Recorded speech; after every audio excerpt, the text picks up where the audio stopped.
안녕하세요. 제가 저희 딸아이와의 교육에 대해서 이렇게 얘기하려고 컨텐츠를 올렸던 게 한 6개월 전이었는데 저희 딸아이가 이후에는 그렇게 하고 싶어 하진 않아서 쉬었습니다. 제가 요즘 딸아이랑 하고 있는 거는 어, 지금 중학교 1학년에서 2학년 되고 있는데요. 영어가 학교에서 요구한 것보다는 우리 딸아이가 쫓아가는 게 조금은 좀 힘겨운 면이 있어 보여서 영어를 돕고 있습니다. 어, 저희 딸아이가 이제 선행을 했던 것도 아니고 하는데 요즘 학교 영어 수준은 제가 중학교 다닐 때 비해서 훨씬 높더라고요. 그래서 딸아이의 영어를 제가 가르쳐 주고 있는데 제가 이제 영어를 자신 있게 하는 사람도 아니고 저도 이제 나이 들어서 간신히 하는 사람이라서 한계는 있겠지만 그래도 딸아이에게는 좀 도움이 되지 않나 싶습니다. 그리고 일반적으로도 이제 한국인들이 영어에 많은 시간을 투입을 하고 또 좋은 선생님도 많고 좋은 과제도 많지, 좋은 교재도 많지만 많은 것들에 비해서 개별적으로 잘 이렇게 영어를 소화하는 경우가 그렇게 뭐 그렇게 흔치만 듬지는 않다는 생각이 들어서 여전히 영어가 한국인들에게는 좀 페인 포인트가 아닌가 싶습니다. 그래서 이왕에 딸을 가르쳐 주면서 했던 내용들을 좀 대중과 공유를 해도 나쁘지 않을 것 같아서 해봅니다. 어른도 괜찮을 수 있고요. 또 학생들도 괜찮을 수 있고요. 최근에 이제 제가 이렇게 직접 이렇게 화면을 찍게 되는 계기는 어떤 가브리엘이라는 분이 아마 미국 미네소타 출신인데 영어 교육을 되게 잘하시더라고요. 그분이 만든 유튜브 컨텐츠를 딸아이하고도 같이 보고 있는데 그분이 잘 제기했던 게 동사에다가 부사를 붙여서 쓰는 다양한 변화들을 대조해서 잘 설명하시더라고요.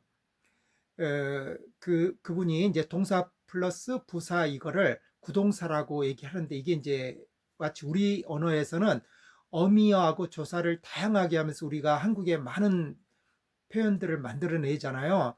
영어도 그래요. 그런데 뒤에 붙는 그 부사들이 그렇게 많지는 않거든요. 또는 영어에서 부사들은 전치사로도 많이 쓰이는데 그게 개수가 그렇게 많지는 않아서 이걸 좀 익혀두면 아주 효과적입니다. 그분 말로는 한 150에서 한 200개 정도 동사 플러스 부사 또는 전치사 이렇게 알아두면 효과적일 거라고 얘기하시더라고요. 그런데 이제 이런 표현을 익힐 때 그냥 예를 들어서 뭐 동사 플러스 전치사 이런 형태를 하나를 익혀서 암기하는 형태보다는요. 대조를 시켰을 때 훨씬 좋습니다. 영어에서는 이 대조적인 표현이 많거든요. 대조를 시켜서 의미 차이를 알아두면 나중에 사용하기가 굉장히 좋습니다. 제가 오늘 좀 말씀드리고 싶은 거는 저희 딸아이한테도 가르쳤었고요. 그 다음에 그분 동영상에서도 나왔었던 2와 4의 차이점입니다. 저희 딸아이도 제가 이미 가르쳐 놓던 게 있으니까 그분이 가르쳐 주는 2와 4의 차이를 잘 이렇게 강의를 열심히 잘 보더라고요. 사실은 2하고 4가 왜 대조가 되는지를 모르시는 분들도 많을 것 같아요. 아마 제 생각에 한국인들에게 있어서 대조는 2는 from, 그 다음에 4는 against가 아닐까 싶어요. 그런데 그거는 우리한테도 사실 쉬운 대조라서 굳이 그렇게 막 공부를 해야 될 정도는 아니에요. 근데 정말 어려운 거는 2하고 4가 되게 비슷한 듯하면서 달리 쓰이거든요. 어떨 때는 정반대의 뜻을 갖기도 하고요. 그것을 알았을 때 되게 유용합니다. 가브리엘 그 선생님은 4를 얘기할 때 대신해서 하면서 위에서라는 말은 쓰지 말라고 얘기하시는데 저는 오히려 반대로 4를 위에서라고 꼭 번역을 아예 고정시키라고 하고 싶어요. 그러면 2는 어떤 의미를 갖냐면은 2는 에게로 이렇게 번역은 되지만 그 의미는 연결해서라는 의미가 굉장히 강합니다. 그러니까 for는 반대로 목적의 뜻을 갖고 있습니다. 그러면 이렇게 for를 목적으로 이해하고 to를 연결로 이해하면 굉장히 상이해 보이는 표현들이 다 포괄적으로 이해할 수 있는데요. 먼저 to를 써보면 우리 to 생각나면 이런 거 있겠죠. 내가 공원에 갔다. I went to the park 하잖아요.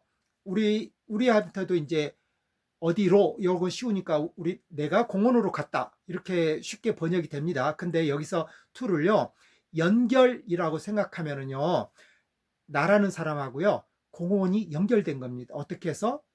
내가 갔기 때문에. 또는 반대로 내가 걸어서 연결시킬 수도 있잖아요. I walked to the park 이렇게 할 수도 있잖아요. 그러면 나랑 공연이 연결이 되는데 work로 죄송합니다. walk 걸어서 연결이 된 겁니다. 또는 이제 반대로 이제 우리 for라는 것은 어떤 뜻을 갖냐면요. for는 그 최종 목적이 되는데 이걸 잘 보여주는 좋은 애가 우리 전철역 아닐까 싶습니다. 우리가 그 4호선을 타면 사당행 열차가 되잖아요. 그러면 The train is for 사당 이렇게 되잖아요. 그때 왜 to를 안 쓰고 for를 쓸까? 그거는요. 그 전철의 목적이 사당에 도착하는 걸 목적으로 하고 있기 때문입니다. 물론 사당까지 가는데 서울역도 거치고 숙대 입구도 거치고 많이 거쳐가잖아요. 근데 그때는 거쳐가는 거는 그 연결되는 의미이기 때문에 to를 쓰게 됩니다. 예를 들어서 저는 I go to the 용산 station to use train for 사당 이렇게 될 수가 있는 거겠죠. 요건 제가 표현을 틀린 것 같은데 다시 이렇게 자막으로 올리겠습니까는 저는 사당행 열차를 이용해서 저는 이제 중간에 그 정류장인 신용산역에 도착한데 이런 표현이 될 것 같습니다. 그러면 이렇게 to와 for를 의미를 생각해 두면은요, 우리 그 가브리엘 선생님도 얘기하시는 그 사형식을 삼형식으로 바뀔 때 많은 동사들은 to를 쓰고 또 일부 동사들은 for를 쓰잖아요. 요거를 잘 이해할 수 있을 수 있습니다. 예를 들어서 제가 엄마에게 선물을 주었다면 영어로 I gave a gift to my mother가 되잖아요. 그럴 때 to를 쓰는데 이제 반면에 제가 다른 표현을 한번 써볼게요. 그 I bought a gift for my mother 이렇게 했어요. 그럼 이게 어떤 차이가 있냐면 그 I bought a gift for my mother 하게 되잖아요. 그러면 제가 선물을 샀고 그 선물의 귀착지 목적이 결국 어머니가 됩니다. 그러니까 어머니를 위한 선물을 산 거죠. 근데 만일에 전자의 경우 I gave a gift to my mother 하잖아요. 그럼 사실은 제가 선물을 엄마에게 주긴 했는데 엄마가 그 선물의 목적인지 최종 귀착지인지는 알 길이 없죠. 그냥 엄마는 경유지일 수도 있는 겁니다. 아까 전철역과 전철역이 그 궁극적으로 도착하는 곳 사이에 차이가 있는 거죠. 이렇게 to는 연결이라고 생각하고 for는 최종 목적 귀착지라고 생각하면 많은 해석이 편하게 됩니다. 저는 그 가브리엘 선생님이 강의가 좋긴 한데 약간 좀 아쉬웠다고 생각하는 게 to라는 용법을 쓸 때 이렇게 쓰신 게 하나 있었어요. You are precious for me가 맞는지 또는 you are precious to me가 맞는지를 얘기하실 때 이때 가브리엘 선생이 for me를 쓰면 안 된다고 해요. 그건 맞는 얘기죠. 왜냐하면 너라는 사람의 그 귀착지가 말하자면 내가 돼버리니까 굉장히 이기적인 표현이 될 수 있죠. You are precious to me가 맞겠죠. 그런데 왜냐면 너라는 사람하고 나하고 이렇게 연결이 되는 거니까요. 근데 이제 가브리엘 선생님이 얘기하실 때는 to를 얘기할 때 나의 마음에 느끼기에 소중한 이렇게 조금 애매하셨던 거야. 근데 사실은 to를 연결이라고 보면 되지요. 그래서 너란 사람하고 나란 사람이 연결이 되는데 그 구체적인 속성이 굉장히 precious 하다라고 생각하면 되겠죠. 그러면 우리 to라는 단어가 많은 경우에 이렇게 연결이라는 의미로 다 쓰이고 있다는 걸 환기할 수 있을 거예요. next to도 역시 next to 쓰죠. 그 다음에 connection to도 이렇게 쓰죠. 또 좋은 예로 쓸 수 있는 게 우리가 sorry for하고 sorry to가 또 중요한 그 대조되는 문구입니다. 우리가 잘 뜻을 잘 모르고 쓰는 경우가 많은데요. sorry for 하면은 사실은 그 for의 목적이니까 그 상대방에 대해서 자기가 안타깝게 생각한다, 유감스럽게 생각한다 이런 건데 자기 책임은 없는 겁니다. 근데 sorry to you 하잖아요. 그러면 뭔가 상대방에게 안 좋은 일이 일어났는데 자기도 어느 정도 책임이 있는 거예요. 예를 들면 이제 이 사람이 직장에 어제 못 왔는데 이제 이 사람이 I was sick yesterday 이렇게 했단 말이에요. 그럼 직장 동료가 이렇게 답할 수 있는 I feel sorry for you 이렇게 얘기하면 책임은 없지만 그 사람의 상황에 대해서 안타깝게 생각하는 거죠. 반면에 그 사람이 I feel sorry to you 하잖아요. 그럼 뭔가 연결이 있을 수도 있는 거예요. 혹시 뭐 전염을 시켰다든지 늦게까지 같이 술을 마셨다든지 약간씩은 좀 귀책이 있는 겁니다. 또 반대로 sorry랑 반대말로 우리 okay 있잖아요. okay도 똑같습니다. 예를 들어서 your idea is okay for me 하잖아요. 그럼 그 아이디어가 나한테 굉장히 좋다는 얘기예요. 그 상대방하고는 직접적인 연관 없는 거예요.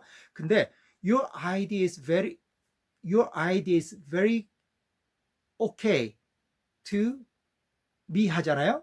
그러면은 약간의 그 상대방과 자신이 연결이 좀 되는 면이 있는 겁니다. 조금 이해관계가 연결이 되는데 좋은 쪽이겠죠. 이렇게 해서 sorry for하고 sorry to를 이제 설명해 드렸고요. 또 많은 경우에 이게 되게 확장이 되니까 to라는 단어하고 for라는 단어를 이렇게 좀 유념해서 보시면 영어 공부에 도움이 될 것 같습니다. 제가 이렇게 설명은 드렸고요. 저도 영어를 자신 있어 하는 원어민이 아니니까 틀릴지도 모르겠습니다. 혹시 틀리면 제가 이제 편집 과정에서 올리겠습니다. 다만 이제 제가 영어를 잘은 못하지만 그래도 한국인들에게 좀 불편한 점, 한국인이 조금 더 틀릴 수 있는 점, 이런 점은 좀 짚어나가서 한국인들이 좀 효과적으로 영어를 공부할 때 도움되는 일을 할 수 있지는 않을까 싶습니다. 저희 마침 딸아이 영어를 가르치다 보니까 그런 생각이 많이 들더라고요. 앞으로도 계속 할 수 있을지는 좀 자신은 없습니다만은 좀 용기를 내서 오늘 한번 시도를 해봤고요. 이후에도 좀 해볼까 생각은 갖고 있습니다. 별로 이렇게 변변찮은 영어인데 이렇게 들어주셔서 너무 감사합니다. 이상 마치겠습니다.